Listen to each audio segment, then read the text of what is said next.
અહીં ઘેરડીપા શેરીમાં ઘેરડીપા પરિવાર દ્વારા શ્રી રામજી મંદિરમાં રામેશ્વર મંડળ દ્વારા છેલ્લા 30 વર્ષથી સમગ્ર શ્રાવણ માસ દરમિયાન રાત્રે 9:30 થી 12 સુધી શિવ મહિમન સ્ત્રોત પાઠ અને ધૂન ભજનનો કાર્યક્રમ છેલ્લા 30 વર્ષથી કરવામાં આવે છે।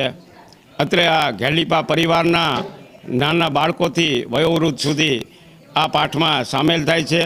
રામેશ્વર મંડળ આ કાર્ય શ્રાવણ મહિના દરમિયાન છેલ્લા 30 વર્ષથી તથા ભાદરવા મહિનામાં કોઈપણ પરિવારનું આમંત્રણ આવે તો તેઓના પિતૃના મોક્ષાર્થે પરિવારના ઘેર જઈ શિવ મહિમનના પાઠ ધૂન ભજન કરે છે।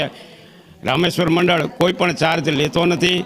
જે કંઈ રકમ આમાં આવે તે ગરીબ દર્દીઓના લાભાર્થે વાપરવામાં આવે છે। અત્રે અમને આ પાઠ કરવાથી અતિ આનંદ મળે છે। અહીં હજારો ધર્મપ્રેમી ભાઈ બહેનો સમગ્ર શ્રાવણ માસ દરમિયાન આ પાઠનો લાભ લે છે। શ્રાવણ માસ સુદ અમાસા સોમવારના દિવસે રામેશ્વર મંડળ દ્વારા એક સમૂહ મહાઆરતીનું આયોજન કરવામાં આવે છે। હજારો ભક્તજનો પોતાના ઘેરથી આરતીની થાળી સજાવી અને રામેશ્વર મહાદેવની આરતીનો લાભ મેળવે છે। આ રીતે રામેશ્વર મંડળ દ્વારા સમગ્ર શ્રાવણ માસ દરમિયાન અને આખા વર્ષ દરમિયાન જ્યાં કંઈ શિવ મહિમન માટે આમંત્રણ આપવામાં આવે છે ત્યાં જાય અને શિવ ધૂન ભજન પાઠ કરે છે।